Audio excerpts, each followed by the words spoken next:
கர்த்தர் நல்லவர். கர்த்தருடைய பரிசுத்தமுள்ள நாமத்துக்கு மகிமை உண்டாவதாக. இந்த நாளிலும் நம்ம எல்லாரும் தேவ சமூகத்தில் வந்து ஆண்டவர் சமூகத்தில் பாதத்தில் காத்திருக்கும்படியாக கர்த்தர் செய்த கிருபைகளுக்காக நாம் ஆண்டவரை ஸ்தோத்திரிக்கிறேன். ஹல்லேலூயா. ஸ்தோத்திரம். சந்தோஷமாக இருக்கீங்களா? ஹல்லேலூயா. தேவனாகிய கர்த்தர் இன்னும் உங்களை மேன்மேலும் ஆசீர்வதித்து கர்த்தர் உங்களை பெருக பண்ண வல்லவராக இருக்கிறார். ஹல்லேலூயா. Praise the Lord. ஸ்தோத்திரம். ஹல்லேலூயா. ஸ்தோத்திரம். இப்பொழுதுமாக நாம் ஆண்டவருடைய வார்த்தை செய்தியை நாம் கேட்பதற்கு முன்பதாக ஒரு பாடலை நாம் கேட்போம்.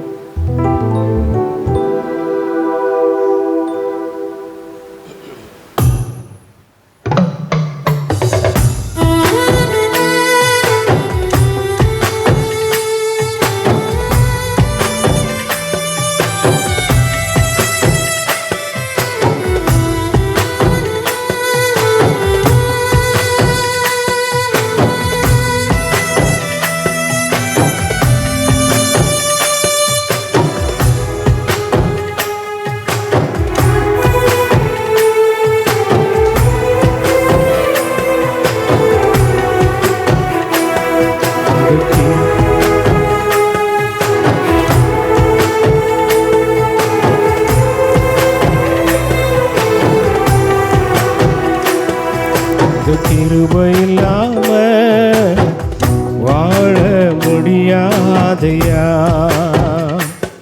உங்க கிருபை இல்லாம வாழ தெரியாதையா. நான் நிற்பதும் உங்க கிருபைதா, நான் நிலைப்பதும் உங்க கிருபைதா. நான் நிற்பதும் உங்க கிருபைதா, நான் நிலைப்பதும் உங்க கிருபைதா. நான் நிற்பதும் நிலைப்பதும் உங்க கிருபைதானப்பா. உங்க கிருபை இல்லாம வாழ முடியாதையா, முடியாதப்பா. வாழ தெரியாதப்பா, முடியாதப்பா. வாழ தெரியாதப்பா. உங்க கிருபை இல்லாம வாழ முடியாதையா, உங்க கிருபை இல்லாம வாழ தெரியாதையா.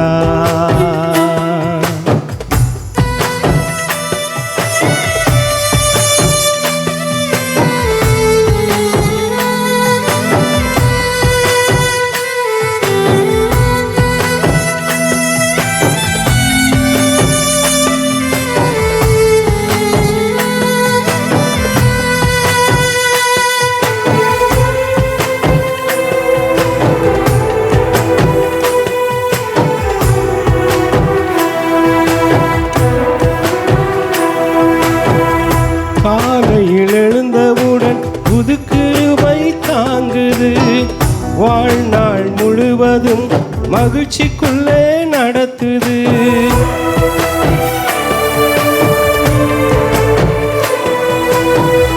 காலை எழுந்தவுடன் புது கிருபை தாங்குது, வாழ்நாள் முழுவதும் மகிழ்ச்சிக்குள்ளே நடத்துது. நிர்மூலமாகாமலே இதுவரை காத்தீரையா, பலவீன நேரங்களில் உன் கிருபை தாங்கினதையா. என் அரணும் என் கோட்டை உயர்ந்த அடைக்கலம் நீரே, என் அரணும் என் கோட்டை உயர்ந்த அடைக்கலம் நீரே.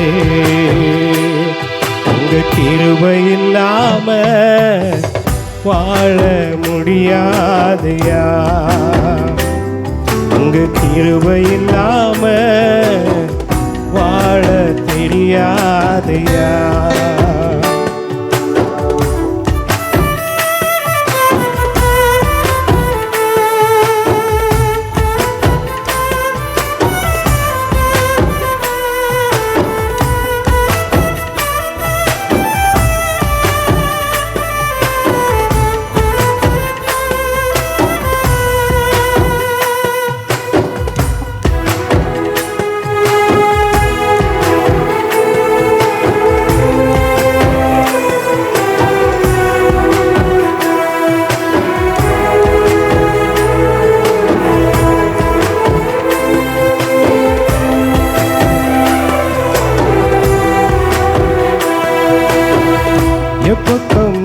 நெருக்கப்பட்டும் ஒடுங்கி நானும் போவதில்லை.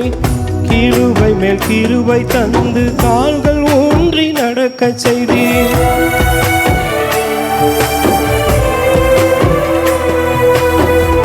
எப்பக்கம் நெருக்கப்பட்டும் ஒடுங்கி நானும் போவதில்லை. கிருபை மேல் கிருபை தந்து கால் ஊன்றி நடக்க செய்தீர். மான்களின் கால்களை போல பலனாய் ஓட செய்தீரே. உயர்ந்த ஸ்தலங்களில் என்னை திடனாய் நடக்க செய்தீரே. என் அரணும் என் கோட்டை உயர்ந்த அடைக்கலம் நீரே.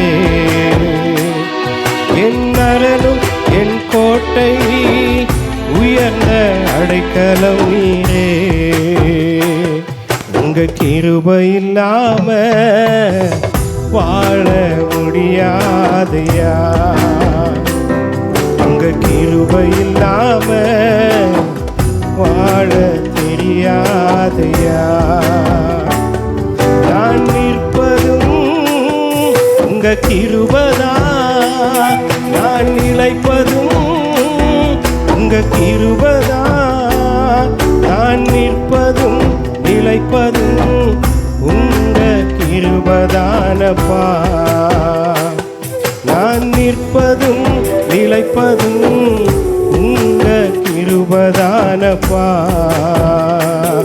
உங்க கிருபை இல்லாம வாழ முடியாதையா. முடியாதப்பா, வாழ தெரியாதப்பா.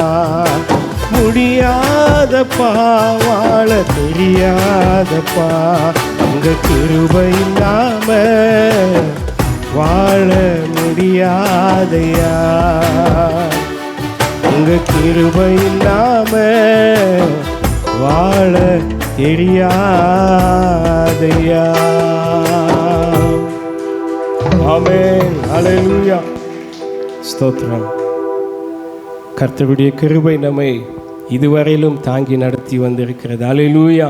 இனிமேலும் தேவனுடைய கர்த்தருடைய கிருபை நம்மை தாங்கி நடத்த அவர் நமக்கு போதுமானவராக இருக்கிறார். ஹல்லேலூயா, ஸ்தோத்திரம். இப்பொழுதுமாக நாம் வாசிக்க கேட்ட வசனத்திலிருந்து லூக்கா எழுதின சுவிசேஷம் 10ஆம் அதிகாரம் அதில் 19ஆம் வசனத்தை நாம் வாசித்து நாம் தியானிப்போமாக. இதோ சர்ப்பங்களையும் தேள்களையும் மிதிக்கவும் சத்ருனுடைய சகல வல்லமை மேற்கொள்ளவும் உங்களுக்கு அதிகாரம் கொடுக்கிறேன். ஒன்றும் உங்களை சேதப்படுத்த மாட்டாது. ஆமென், ஹல்லேலூயா. ஆண்டவராகிய இயேசு கிறிஸ்து அவர் சொன்ன ஒரு வார்த்தை, இதோ சர்ப்பங்களையும் தேள்களையும் மிதிக்கவும் சத்ருவினுடைய சகல வல்லமை மேற்கொள்ளவும் உங்களுக்கு அதிகாரம் கொடுக்கிறேன். ஒன்றும் உங்களை சேதப்படுத்த மாட்டாது. ஹல்லேலூயா. கர்த்தருடைய பரிசுத்தமுள்ள நாமத்துக்கு மகிமை உண்டாவதாக. ஆண்டவராகிய இயேசு கிறிஸ்து இந்த நாளிலே நம்மை பலப்படுத்தும்படியாக, நம்மை ஸ்தோத்திரம் நமக்கு ஒரு தைரியத்தை கொடுக்கும்படியாக ஆண்டவர் இந்த வார்த்தை நமக்கு இந்த நாளிலே ஆண்டவர் சொல்லுகிற ஒரு வார்த்தையாக இருக்கிறது. ஹல்லேலூயா.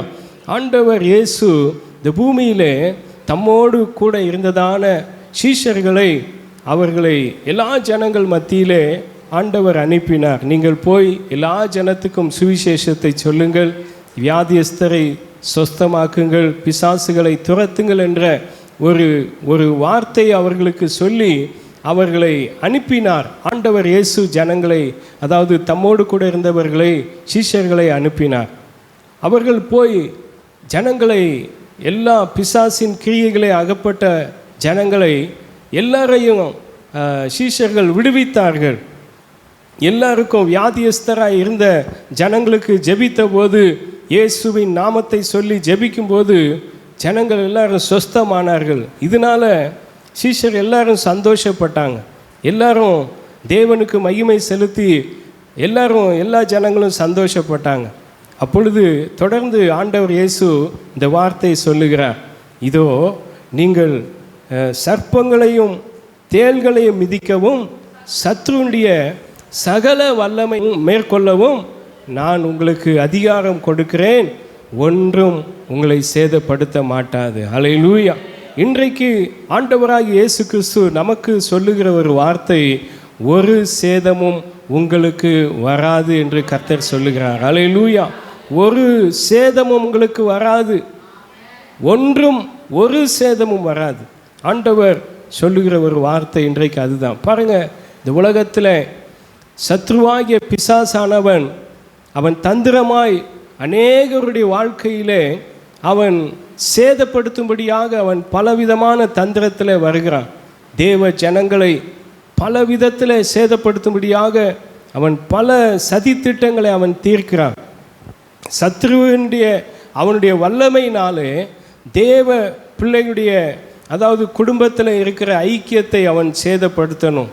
குடும்பத்தில் ஒரு சமாதானத்தை, குலைச்சலை உண்டு பண்ண வேண்டும், சமாதானத்தை கெடுக்க வேண்டும். குடும்பத்தில் பல பிரச்சனைகளை அவன் கொண்டு வரணும். குடும்பத்தில் பல சேதங்களை உண்டு பண்ண வேண்டும். தேவ ஜனங்களுடைய நன்மைகளை சேதப்படுத்தணும், தேவ பிள்ளையுடைய ஆசீர்வாதங்களை சேதப்படுத்தணும்னு சொல்லி பிசாசு பல தந்திரங்களை அவன் தீட்டிக் கொண்டே இருக்கிறான். அல்லேலூயா. ஆனால் இன்றைக்கு ஆண்டவர் சொல்லுகிறார், உங்களுக்கு ஒரு சேதமும் வராது. அல்லேலூயா.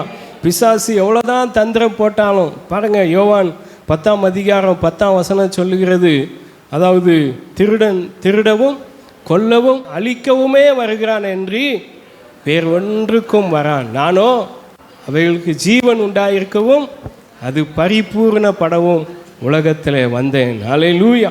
இப்படி என்றால் இந்த உலகத்தில் பிசாசு தேவ பிள்ளைகளுக்கு எதிராக பல அவன் தேவ பிள்ளைகளுடைய நன்மைகளை சேதப்படுத்தணும், தேவ பிள்ளைகளை அழித்து விட வேண்டும் என்று சொல்லி பல திட்டங்களை அவன் கொண்டு வந்து அவன் பல சேதங்களை கொண்டு வந்தாலும் ஆண்டவர் இன்றைக்கு உங்களை பார்த்து சொல்லுகிறார், ஒரு சேதமும் உங்களுக்கு வராது. அல்லேலூயா. எந்த சேதமும் வராது. கர்த்தர் சொன்னால் அது சொன்னது தான். அல்லேலூயா. யாருமே உங்களை தொடவே முடியாது. அல்லேலூயா. அவர் இஸ்ரவேலை காக்கிறவர், அவர் உறங்குவதும் இல்லை, அவர் தூங்குகிறதும் இல்லை. அல்லேலூயா. ஸ்தோத்திரம். அதாவது பிசாசு சில நேரம் ஆண்டவருடைய பிள்ளையுடைய சரீரத்தை அவன் பல சேதப்படுத்தும்படியாக அவன் பல காரியங்களை செய்கிறான். சரீரத்தில் சில பலவீனங்களை கொண்டு வரணும், சில வியாதியை கொண்டு வரணும், சில பிரச்சனைகள் வேதனைகளை கொண்டு வரணும். அப்படி ஜனங்களை தேவ பிள்ளைகளை சேதப்படுத்தும்படியாக பல காரியங்களை அவன் செய்தாலும் ஆண்டவர் உங்களுக்கு ஒரு சேதமும் வராதபடி கர்த்தர் காக்கிறவராக இருக்கிறார். அல்லேலூயா. உங்களுக்கு ஒரு சேதமும் வராது. ஒருவேளை நாம் பல காரியத்தை குறித்து நம்ம பயந்து கொண்டு இருக்கலாம், ஒரு கலக்கத்தோடு இருக்கலாம். எனக்கு எதிராய் எழும்பி இருக்கிற, எனக்கு எதிராய் இருக்கிற இந்த சூழ்நிலைமையிலே நான் வெளியே வர முடியும், இதை நான் இந்த பிரச்சனையை சந்திக்க முடியும் என்று சொல்லி பல காரியத்தை குறித்து நீங்கள் கலங்கி பயந்து கொண்டிருக்கலாம். இன்றைக்கு கர்த்தர் இன்றைக்கு சொல்லுகிறார், நீங்கள் சர்ப்பங்களை மிதிக்கவும் சத்ருவின் சகல வல்லமை மேற்கொள்வதற்கு நான் உங்களுக்கு அதிகாரம் கொடுக்கிறேன். அல்லேலூயா. கர்த்தர் உங்களுக்கு அதிகாரத்தை கொடுக்கிறார். ஒன்றும் உங்களை சேதப்படுத்தவே முடியாது. அல்லேலூயா. ஒன்றுமே சேதப்படுத்த முடியாது. கர்த்தருடைய அதிகாரத்தில், ஆண்டவர் உங்களுக்கு கொடுத்திருக்கிற அதிகாரத்தில், வல்லமையில் நீங்கள் எல்லாம் உங்களுக்கு எதிராய் காணப்படுகிற எல்லா போராட்டங்கள் பிரச்சனைகளை நீங்கள் ஜெயிக்க முடியும். அல்லேலூயா. ஒன்றும் உங்களை சேதப்படுத்தவே முடியாது. அல்லேலூயா. வேதத்தில் அதை குறித்து நாம் ஒரு சில வசனங்களை நாம் தியானிக்க முடியும். வாசியுங்கள். அப்போஸ்தலர் 28ஆம் அதிகாரம், அதில் 5ஆம் வசனம் 6ஆம் வசனம். அவன் அந்த பூச்சியை அதுக்கு முந்தின வசனம் 4ஆம் வசனம் வாசிங்க. விஷ பூச்சி அவன் கையிலே தொங்குகிறதை அந்நியராகி அந்த தீவார் கண்டபோது, இந்த மனுஷன் கொலை பாதகன்,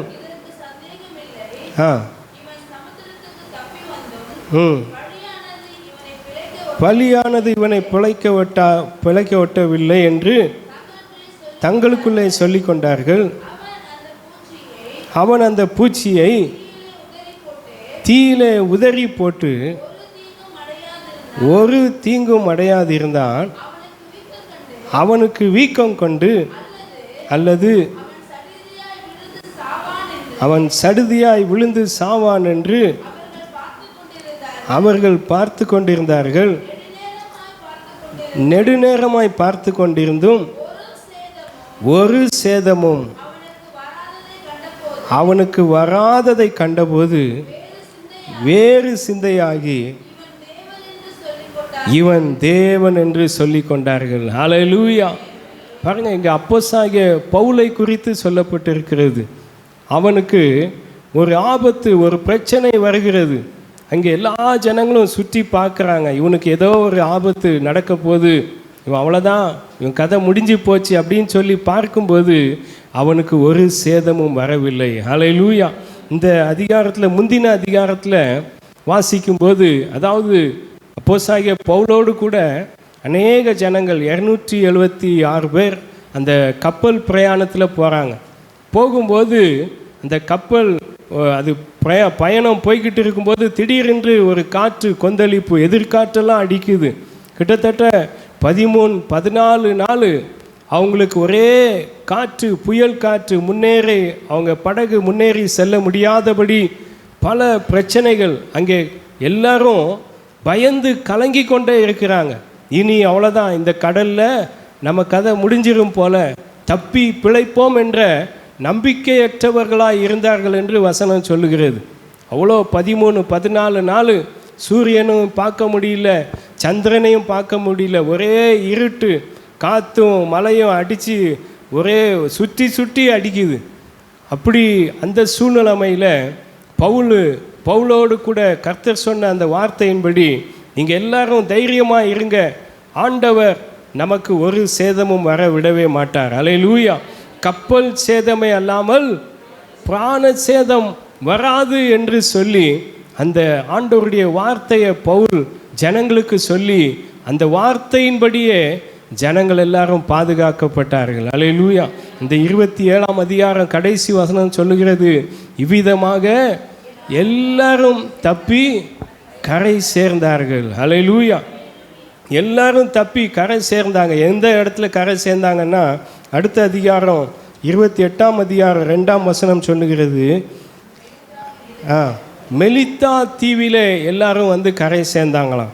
மெலித்தா தீவிலே அவங்க வந்து அந்த இடத்துல கரை சேர்ந்த போது 2ஆம் வசனம் வாசிங்க.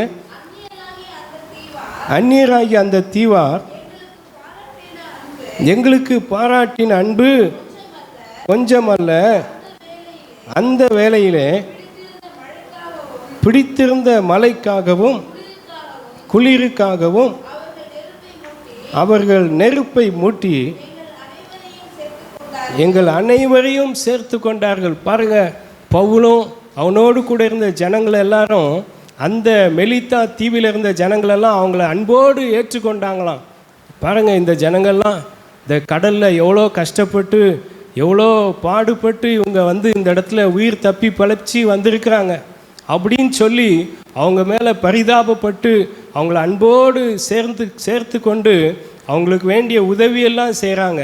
ஒரே குளிர், 13-14 நாள் ஒரே மழைனா எப்படி குளிர் இருந்திருக்கும் பாருங்கள். குளிரில் நடுக்கமாக இருக்கிற சில அவங்க எல்லாரும் ஒரு நெருப்பு கொடுக்குறாங்க, நெருப்பு விறகெல்லாம் கொடுத்து ஒரு அனல் அவங்களுக்கு உண்டாகணும் அப்படின்னு சொல்லி, அவங்களுக்கு சூடாக இருக்கட்டும் சொல்லி நெருப்பெல்லாம் கொளுத்தி அப்படி விடுறாங்க. அப்போ பவுல் அவன் விறகை எடுத்துக்கொண்டு இருக்கும்போது திடீர்னு ஒரு விஷ பாம்பு பாருங்க, அந்த நெருப்பில் போடுகையில் ஒரு விரியன் பாம்பு அனல் உரைத்து புறப்பட்டு அவனுடைய கையை கவி கொண்டதான். அல்லேலூயா. பாருங்க, பவுலுடைய கையை ஒரு விரியன் பாம்பு கவி கொண்டது என்று வசனம் அப்படியே கடிச்சிட்டு நிற்கிது, அப்படியே நிற்கிது. அப்போது ஜனங்கள் எல்லாரும் பார்க்குறாங்க. அந்த விஷப்பூச்சியை பார்த்துட்டு அந்நியர் அந்த தீவார் கண்டபோது 4ஆம் வசனம் படிங்க. அந்த விஷப்பூச்சி அவன் கையில் தொங்குகிறதை அந்நியராகி அந்த தீவார் கண்டபோது இந்த மனுஷன் கொலைபாதகன், இதற்கு சந்தேகமில்லை. இவன் சமுத்திரத்துக்கு தப்பி வந்தும் பலியானது இவனை பிழைக்க ஒட்டவில்லை என்று தங்களுக்குள்ளே சொல்லி கொண்டார்களாம். ஹல்லேலூயா. பாருங்க என்ன சொல்கிறாங்களா, இவன் ஒரு பாவியான மனுஷன், இவன் ஒரு கொலைகாரனாக இருப்பான் போல, சமுத்திரத்தில் செத்து தொலைய வேண்டியவன் இந்த மெலித்தா தீவில் வந்தும் இவன் சாவு இவனை விடலை பாரு, இந்த பாம்பு இவனை கடித்து அப்படியே நிற்குது பாரு, அவ்வளோதான், இவன் கொஞ்ச நேரத்தில் செத்து போயிடுவான் அப்படின்ற மாதிரி எல்லாரும் பார்த்துட்டே இருக்கிறாங்க. கொஞ்ச நேரத்துக்கு முன்னால் தான் என்ன சொன்னாங்க, அவன் மேலே அவ்வளவு அன்பு வைத்தாங்களாம். ஐயோ பாவம், இந்த சமுத்திரத்துலேருந்து வந்து விட்டாங்க, எப்படியோ தப்பிச்சோம் பழிச்சோன்னு வந்துட்டாங்களே, இவங்கெல்லாம் எவ்வளோ கஷ்டப்படுறாங்க அப்படின்னு சொல்லி அவங்க மேலே பரிதாபப்பட்டு அவங்களுக்கு வேண்டிய உதவியெல்லாம் செஞ்சாங்க. இப்போ என்ன சொல்கிறாங்க, ஒரே நாக்கு தான், நாக்குக்கு நரம்பு கிடையாது. அப்போ ஒரு பேச்சு, இப்போ ஒரு பேச்சு. காலையில் 6 மணிக்கான ஒரு பேச்சு, அது வேற வாயி, இது வேற வாயி. ஹல்லேலூயா. நாக்கு எப்படி வேணாலும் பேசும். அது பாருங்க, கொஞ்ச நேரத்துக்கு முன்னாடி தான் வசனம் சொல்லுகிறது, அவர்கள் மேல் வைத்த அந்த அன்பு கொஞ்சம் அல்லையா, அவ்வளவு அன்பு வைத்தாங்க, நேசித்தாங்க, அவங்கள நேசித்து அவங்களுக்கு வேண்டியதெல்லாம் செஞ்சாங்க. இந்த பாம்பு கடித்து கையில் கவ்வி கொண்டது அதை பார்த்துட்டே இருந்து எல்லாரும் என்ன சொல்கிறாங்க, இவன் கொலைபாதகன், இவன் கொலைகாரனாக இருப்பான் போல, சமுத்திரத்தில் வந்த சாவு இப்போ பாரு அவனை விடவே இல்லை அப்படின்ற மாதிரி சொல்கிறாங்க.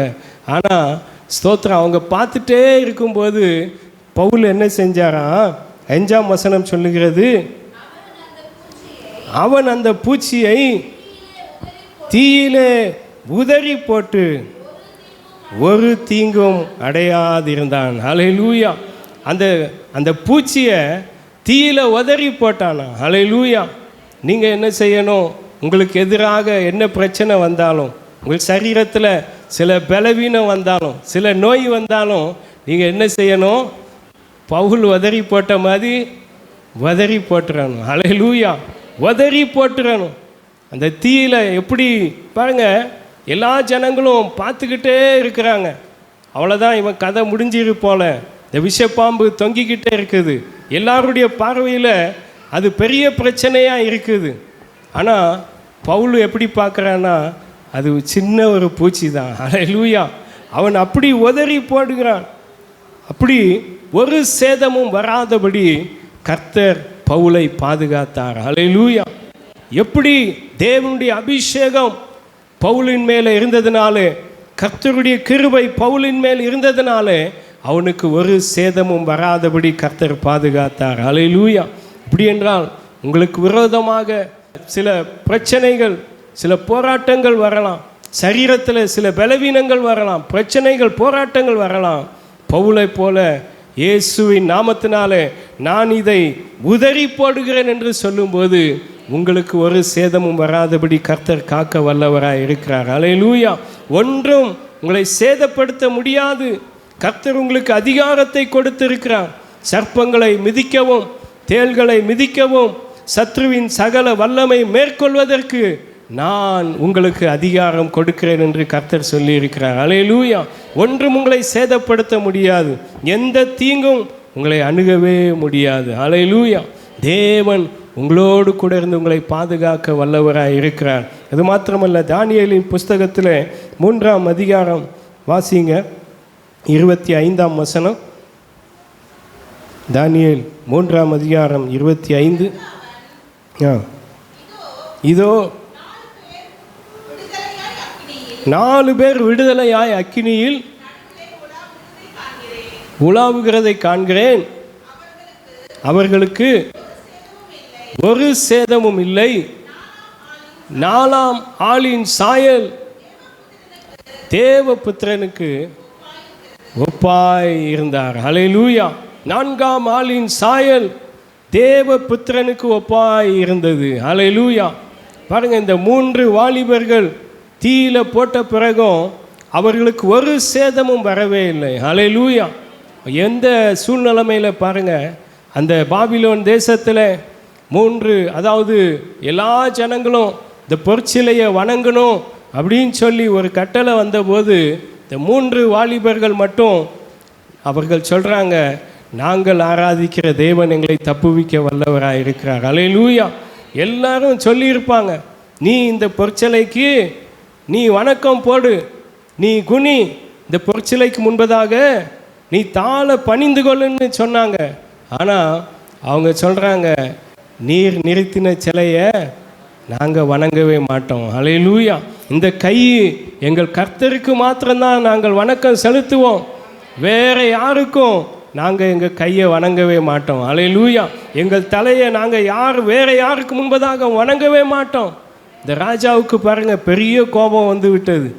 7 மடங்கு சூடாக்கு அப்படின்னு சொன்னாலும் அவன் சொல்கிறாங்க 3 பேர், ராஜாவே, ஒருவேளை எங்கள் ஆண்டவர் எங்களை தப்புவிச்சாலும் தப்புவிக்காமல் போனாலும் நீர் நிறுத்தின சிலையை நாங்கள் வணங்கவே மாட்டோம். ஹல்லேலூயா. பாருங்கள், அவங்க எவ்வளோ விசுவாசத்தில் உறுதியாக இருக்கிறாங்க. நம்ம அப்படி நிற்க முடியுமா? விசுவாசத்தில் நிற்க முடியுமா? யாருமே அம்மா மட்டும்தான் சொல்கிறாங்க. ஹல்லேலூயா. என்னானாலும் சரி, யார் எங்கே கூப்பிட்டாலும் சரி, எங்களுக்கு ஆராதனை இருக்குது, நாங்கள் ஆராதிக்கணும். ஹல்லேலூயா. நாங்கள் கர்த்தருக்கு ஆராதிப்பதற்கு நாங்கள் முதலிடம் கொடுப்போம், நாங்கள் எங்கேயும் போக மாட்டோம். ஆராதனை நேரத்தில் நாங்கள் தவற விட மாட்டோம், கர்த்தருக்கு நாங்கள் முதலிடம் கொடுப்போம் அப்படின்னு வைராக்கியமாக நாம் நிற்கும்போது கர்த்தர் நமக்காக அவர் இறங்கி வருவார். ஹல்லேலூயா. விசுவாசத்தில் நாம் வைராக்கியமாக இருக்கணும். எந்த சூழ்நிலைமையிலும் கர்த்தரை ஆராதிப்பதை, தேவனை துதிப்பதை நாம் விட்டுறவே கூடாது. ஹல்லேலூயா. 4ஆம் ஆளின் சாயலாக இயேசு அவர்கள் நடுவில் வந்தார். ஹல்லேலூயா. உங்கள் வீட்டில் கூட நீங்கள் 2 பேராக இருந்தால் இயேசு உங்களுக்கு 3ஆவது ஆளாக வருவார். ஹல்லேலூயா. நீங்கள் 4 பேராக இருந்தால் 5ஆவது ஆளாக இயேசு வருவார். ஹல்லேலூயா. எந்த சூழ்நிலைமையிலும், எந்த நெருக்கங்கள் வந்தாலும், என்ன உபத்திரவங்கள் வந்தாலும், எந்த பாடுகள் வந்தாலும் ஆண்டவரை துதிக்கிறதுல, தேவனை ஆராதிப்பதில் நாம் விட்டுறவே கூடாது. ஹல்லேலூயா. உங்கள் வீட்டில் ஒவ்வொரு நாளிலும் குடும்ப ஜெபம் நடக்கணும். ஹல்லேலூயா.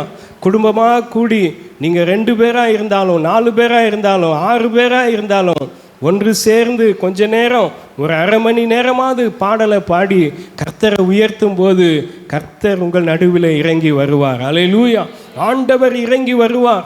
எப்படிப்பட்ட சோதனையாக இருந்தாலும் சரி, எந்த விதமான போராட்டமாக இருந்தாலும், பகலிலே வெயிலாகிலும் இரவிலே நிலவாகிலும் என்னை சேதப்படுத்தவே முடியாது. ஹல்லேலூயா.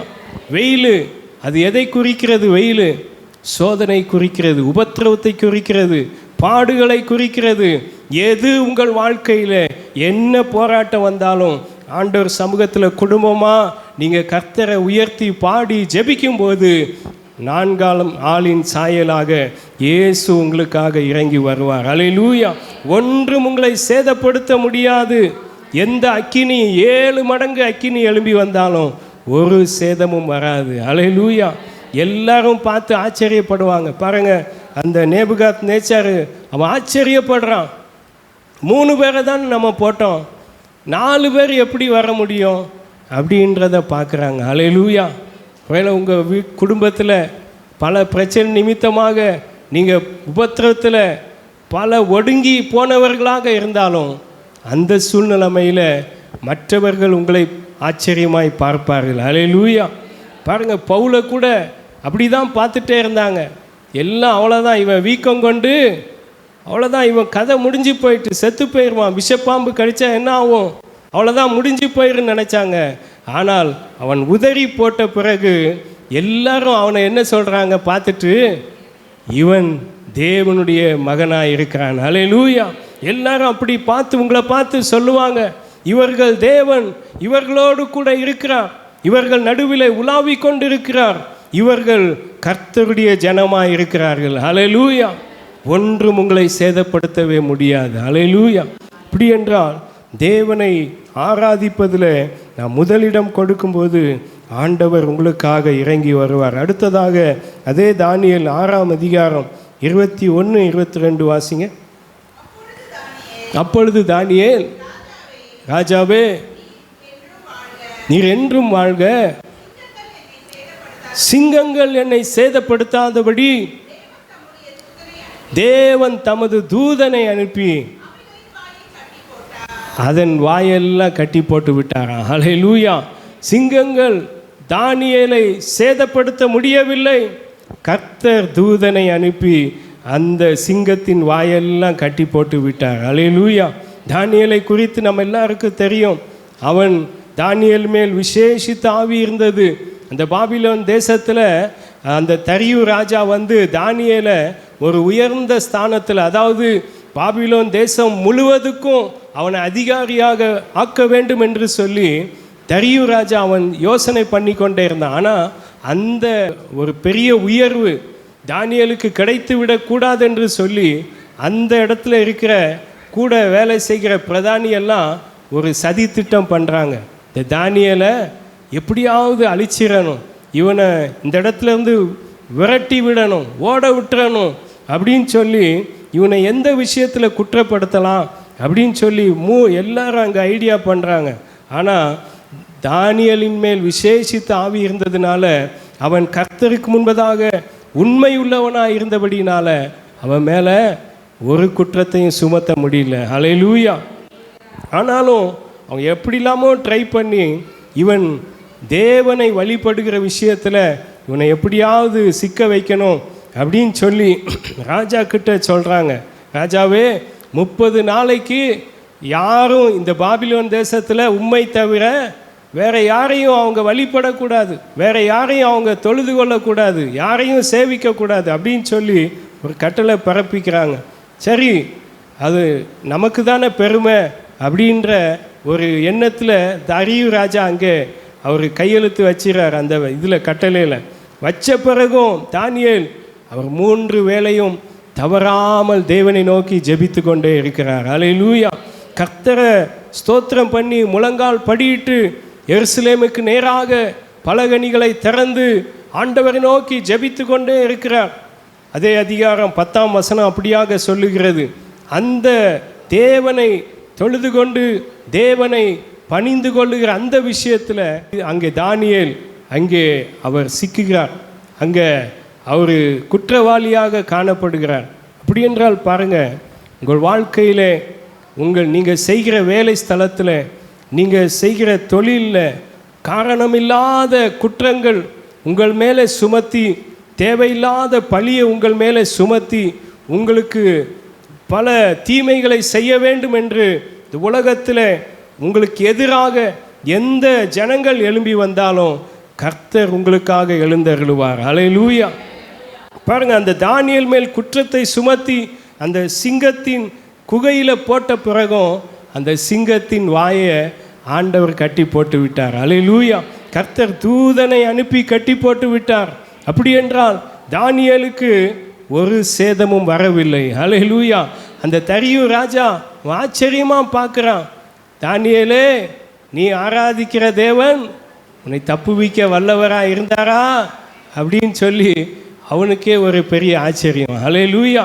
தானியேல் சொல்லுகிறார், ராஜாவே நீர் என்றும் வாழ்க. ஹல்லேலூயா. கர்த்தர் எனக்காக ஒரு தூதனை அனுப்பி அந்த சிங்கத்தின் வாயை கட்டி போட்டார், எனக்கு ஒரு சேதமும் வரவில்லை. ஹல்லேலூயா. அப்படி என்றால் ஆண்டவர் இன்றைக்கு உங்களை பார்த்து சொல்லுகிறார், நான் உங்களுக்கு அதிகாரம் கொடுக்கிறேன், எல்லா சர்ப்பங்களின் தேள்களை மிதிக்க உங்களுக்கு நான் அதிகாரம் கொடுத்திருக்கிறேன், ஒன்றும் உங்களை சேதப்படுத்த மாட்டாது. ஹல்லேலூயா.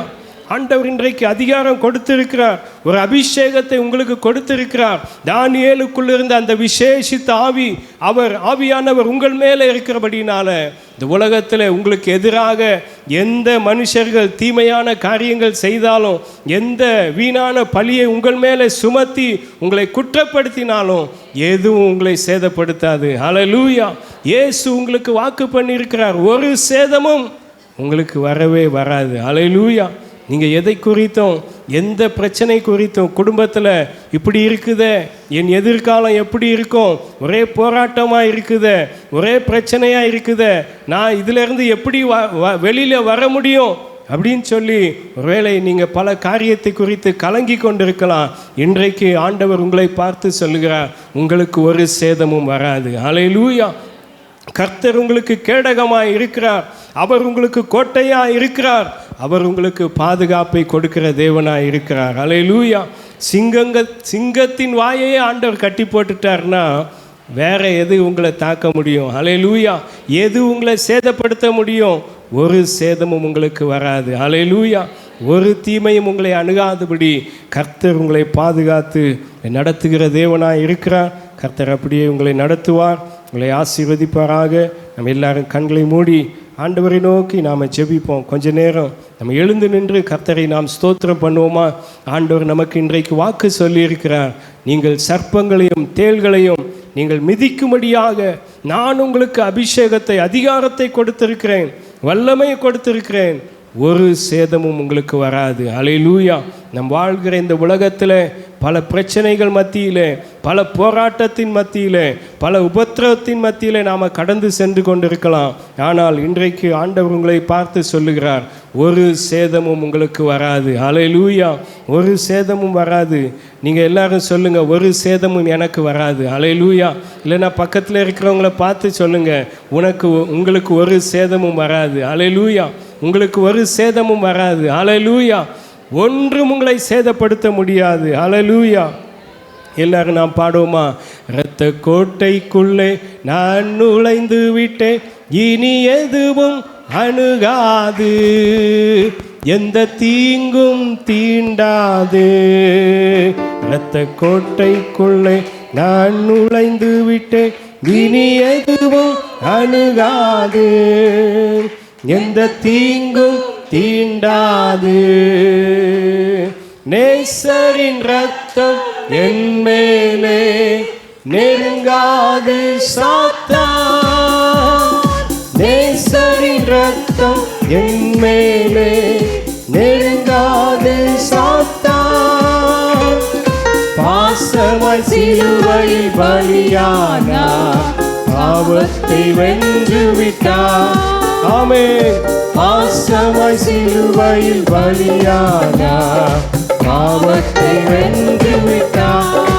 ஆமென். கோட்டைக்குள்ளே நான் நுழைந்து விட்டேன், இனி எதுவும் அணுகாது, தீங்கும் தீண்டாது. இரத்த கோட்டைக்குள்ளே நான் நுழைந்து விட்டேன், இனி எதுவும் அணுகாது, எந்த தீங்கும் தீண்டாது. இம்மட்டும் உதவின எபினேசரே இனியும் காத்திடுவார். இம்மட்டும் உதவின எபினேசரே இனியும் காத்திடுவார். இந்த உலகிலே இருக்கும் அவனை விட என் தேவன் பெரிய. ஆமே. எல்லாரும் சொல்லுங்க, இந்த உலகிலே இருக்கும் அவனை விட என் தேவன் பெரியவரே. இரத்த கோட்டைக்குள்ளே நான் நுழைந்து விட்டேன், இனி எதுவும் அணுகாது, எந்த தீங்கும் தீண்டாது. இரத்த கோட்டைக்குள்ளே நான் நுழைந்து விட்டேன், இனி எதுவும் அணுகாது, எந்த தீங்கும் தீண்டாது. எல்லாரும் கரங்களை தட்டி தேவனை மகிமைப்படுத்துங்க, கர்த்தரை உயர்த்துங்க. ஹல்லேலூயா. ஆவியானவர் இன்றைக்கு உங்களை அபிஷேகம் செய்திருக்கிறார். இன்றைக்கு ஹல்லேலூயா. எல்லாரும் கர்த்தரை துதிங்க. இந்த வேளையிலே ஆவியானவர் உங்களை நிரப்புகிறார். ஹல்லேலூயா. நிரப்புகிறார். ஹல்லேலூயா. ஆவியானவர் நிரப்புகிறார். பரிசுத்த ஆவியானவரை பெற்றுக்கொள்ளுங்க. தானியேலுக்குள் இருந்த அந்த விசேஷித்த ஆவி, பரிசுத்த ஆவி இந்த வேளையிலே உங்களை நிரப்பும்படியாக எல்லாரும் துதிங்க, துதிங்க, தேவனை மகிமைப்படுத்துங்க. எல்லாரும் கேளுங்க, ஆவியானவரே நீர் எனக்கு வேண்டும், ஆண்டவரே பரிசுத்த ஆவியானவரே நீர் எனக்கு வேண்டும். எல்லாரும் வாயை திறந்து கேளுங்க, நீர் எனக்கு வேண்டும் ஆண்டவரே, உம்முடைய அபிஷேகம் எனக்கு வேண்டும் ஐயா, உம்முடைய அபிஷேகம் எனக்கு வேண்டும் ஆண்டவரே. ஹல்லேலூயா, ஹல்லேலூயா, ஹல்லேலூயா. சர்ப்பங்களையும் தேள்களையும் மிதிக்கவும் நான் உங்களுக்கு அதிகாரம் கொடுக்கிறேன். சத்ருவின் வல்லமை மேற்கொள்வதற்கு நான் உங்களுக்கு அதிகாரம் கொடுக்கிறேன். ஒன்றும் உங்களை சேதப்படுத்தாது. ஹல்லேலூயா, ஹல்லேலூயா. பரிசுத்த ஆவியானவருடைய அபிஷேகம் உங்களுக்கு அதிகாரம் கொடுக்கிறது, உங்களுக்கு வல்லமை கொடுக்கிறது. ஒன்றும் உங்களை சேதப்படுத்த முடியாது. ஹல்லேலூயா, ஹல்லேலூயா. தானியேலை சிங்கங்கள் சேதப்படுத்தாதபடி கர்த்தர் பாதுகாத்தார். உங்களையும் கர்த்தர் பாதுகாக்க வல்லவராய் இருக்கிறார். உங்கள் காரியங்களை ஜெயமாக கர்த்தர் முடிய பண்ணுவார். கர்த்தர் உங்கள் காரியங்களை வாய்க்க செய்வார். அவர் உங்களை ஆசீர்வாதமான பாதையிலே நம் தேவன் நடத்த வல்லவராய் இருக்கிறார். ஹல்லேலூயா, ஹல்லேலூயா. எங்கள் அன்பின் பரலோக பரிசுத்த பிதாவே, நீர் தந்த நல்ல வார்த்தைக்காக, எங்களோடு பேசி நம்முடைய வசனத்துக்காக, வார்த்தைக்காக உமக்கு நன்றி செலுத்துகிறோம் ஆண்டவரே. ஹல்லேலூயா. சத்ருவின் சகல வல்லமையை மேற்கொள்வதற்கு நான் உங்களுக்கு அதிகாரம் கொடுக்கிறேன் என்று சொல்லி ஆண்டவரே, இன்றைக்கு உம்முடைய வல்லமை அபிஷேகத்தையும் ஆண்டவரே உம்முடைய அதிகாரத்தை எங்களுக்கு கொடுத்ததற்காக ஸ்தோத்திரம் ஆண்டவரே. ஒன்றும் உங்களை சேதப்படுத்தாது என்று சொல்லியிருக்கிறீர் ராஜா. ஆண்டவரே, ஒரு சேதமும் ஒரு தீங்கும் உடைய ஜனங்களை அணுகாதபடி ராஜா என் தேவன் நீர் பாதுகாத்து உடைய இரத்த கோட்டைக்குள்ளாக மறைத்து பாதுகாத்து நடத்த வேண்டும் ஆண்டவரே. நீர் அப்படியாக ஆசீர்வதிங்கப்பா, நன்மை செய்யுங்க ஆண்டவரே. வந்த ஒவ்வொரு பேரையுமாக பலப்படுத்துங்க ஆண்டவரே. உமது கிருபையினால் நிரப்புங்க ஐயா. ஆண்டவர் ஒவ்வொரு பேருடைய தேவைகள் சந்திக்கப்பட வேண்டும் ஐயா. குடும்பத்தில் எல்லா நன்மைகள் ஆசீர்வாதங்கள் பெருக வேண்டும் ஆண்டவரே. கைகளின் பிரயாசத்திலே ஆசீர்வாதத்தை கொடுக்கும்படியாய் செபிக்கிறேன் ஐயா. குடும்பத்தில் சந்தோஷமும் மகிழ்ச்சியும் தேவ சமாதானமும் எப்பொழுதும் நிலைத்து தங்கியிருக்க வேண்டும் ஐயா. கர்த்தாவே, உம்மை தேடி வந்திருக்கிற நம்முடைய சமூகத்தில் அமர்ந்து காத்திருக்கிற ஒவ்வொரு பேருக்கும் கர்த்தர் இந்த நாளிலே நீர் நன்மை செய்ய வேண்டும் ஐயா. நீர் ஆசீர்வதிங்க ராஜா. ஒவ்வொரு நாளிலும் உடைய கிருபை சூழ்ந்து பாதுகாத்து நடத்த வேண்டும். நன்மையும் கிருபையும் தொடர்ந்து நடத்த வேண்டும் ஐயா. ஆசீர்வதிங்க, ஆசீர்வதிங்க, காத்துக்கொள்ளுங்க. எல்லா துதி கன மகிமை உமக்கே செலுத்துகிறோம். மீட்பர் இயேசு கிறிஸ்து மூலம் ஜெபம் கேளும் ஜீவனுள்ள நல்ல பிதாவே, ஆமேன், ஆமேன். நம்ம எல்லாரும் சேர்ந்து சொல்லுவோம். என் ஆத்துமாவே கர்த்தரை ஸ்தோத்திரி, என் முழுமே அவருடைய பரிசுத்த நாமத்தை ஸ்தோத்திரி. என் ஆத்துமாவே கர்த்தரை ஸ்தோத்திரி, அவர் செய்த சகல உபகாரங்கள் மறவாதே. ஆமேன், ஆமேன், ஆமேன்.